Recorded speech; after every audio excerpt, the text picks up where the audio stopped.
Hey everybody, Logan here, and we got some funny yet kind of sad news. And it feels like it's been backing up everything I've been saying about the Xbox brand, the Xbox as a whole in the last year, maybe even a little further. But with all this scuttlebutt, all this news, and now what happens to be trending, and Microsoft's horrendous decisions, their uh, their choice to promote activists instead of video games and focusing on buying all these companies instead of putting out games and putting out a bunch of controllers and say, here, you can play all your games with all these new controllers. But what games? So this is kind of funny.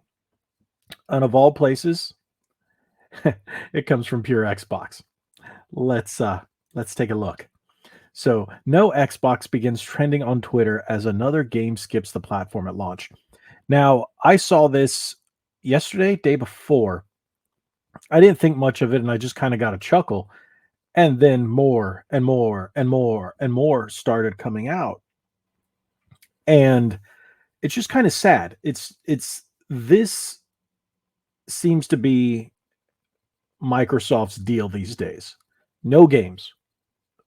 And as someone who used to work for Microsoft, who used to be an Xbox advocate, someone who really used to enjoy the platform, I'm just now getting utterly frustrated with no games coming to the platform, or you get them late, or even their own first party games are coming late. That's another story. But when I can pick up my Switch or turn on my PS5 and have a ton more games, it's sad. It is sad because again, I used to prefer this console. And now it's just getting rather annoying. But let's get into the article.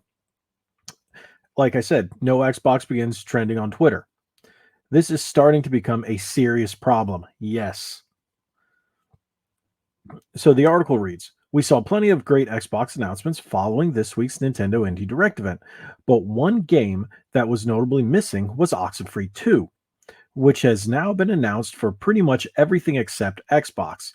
Specifically, Oxenfree 2 is coming to Nintendo Switch, PlayStation 4, PlayStation 5, Steam, and even Netflix on July 12th, 2023. But at least at the time of writing, there's no sign of an Xbox version in the works. We've assumed this would be the case for a while, but it's still surprising considering the first game has even been part of Xbox Game Pass in the past. This news, combined with other publishers recently choosing to skip Xbox for their games, has even led to the phrase no Xbox trending on Twitter over the past few hours.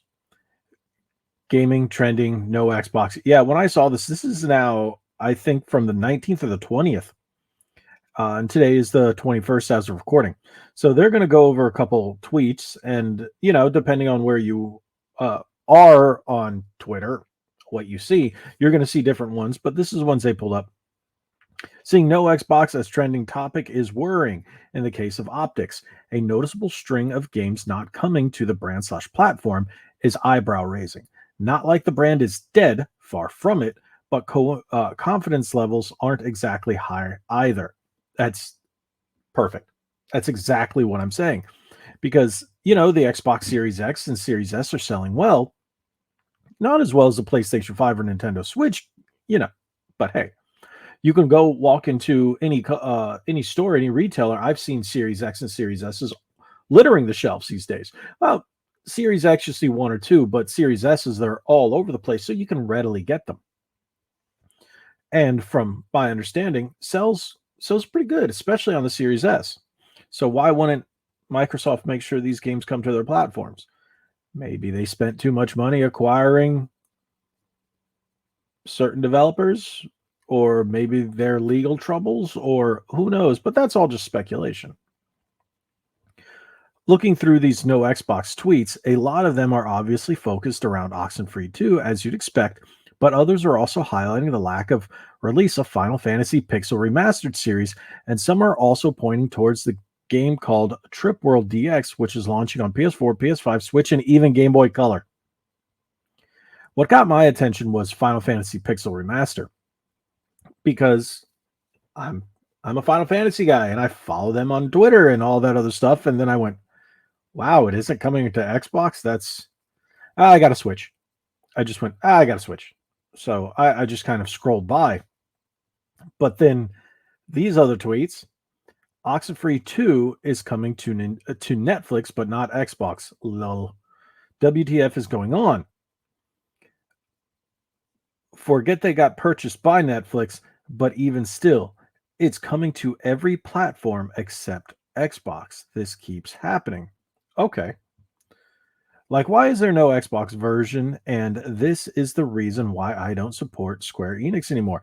Because it doesn't. Okay, I wouldn't stop supporting Square Enix because they decided not to put a game on the Xbox.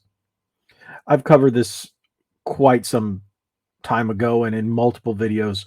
Square Enix isn't a big fan. I don't know why. Maybe because it just doesn't do well in Japan, but they don't tend to put their games on Xbox as much as they do PlayStation and Nintendo. Though those seem to be their bread and butters.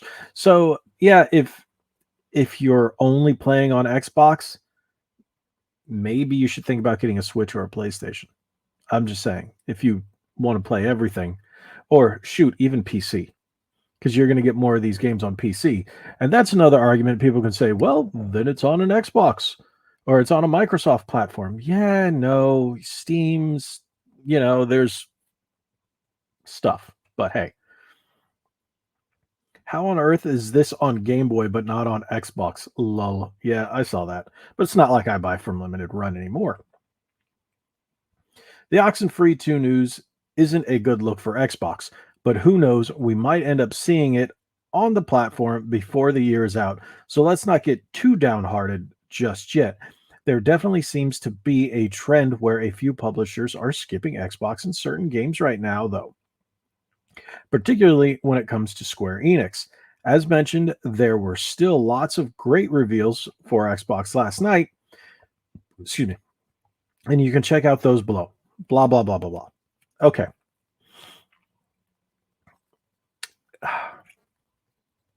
So this is a thing. It's not new. A lot of companies skip Xbox.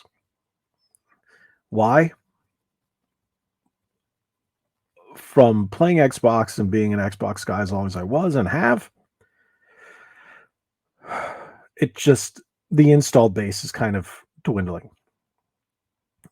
The popularity, it's there, but not as popular as a PlayStation and the Switch. I tried to tell myself that quite a bit last generation with the Xbox One, and I was like, "Oh no, it's just a temporary thing, just a temporary thing," and that just isn't the case.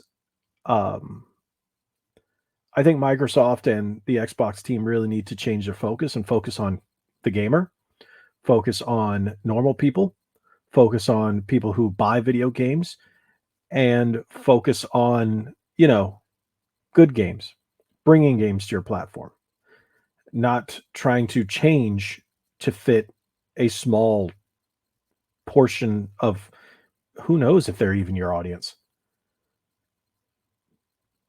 I just think it's a sad day for Microsoft and the Xbox brand in general. But am I surprised? Not in the slightest. Shoot, I'm even still wearing an Xbox 20th anniversary headset. These things are good. I guess this is what it is. And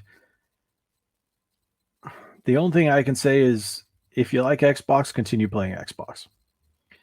But if you like to play all these indie games and you like to play all this great stuff, you can't just stick to an Xbox. You can't. And it is what it is. There's really nothing more to be said. You should have an alternate way of playing games, whether it's PC at the very least. Have a Switch. It's expensive. You can get a Switch Lite, $200, or a PS4 or PS5. But I would go with the PS5, of course. future proof. Well, slightly future proof. I don't know. It is what it is. But thank you guys for watching. If you haven't already, hit that subscribe button, hit that like button, share this video. Remember to turn the bell on for notifications so you know when I put out new videos. And you also, well, you know when new episodes of Ready to Start podcast comes out. Last night, well, as of recording, we had our latest episode 4 with Jay, Drunk 3PO of Geeks and Gamers. Go check that one out. Before that, we had RGT85, and we got a lot of new guests coming soon. We're booking some awesome names. But thank you guys so much. Like we always say, be legendary. Thanks again.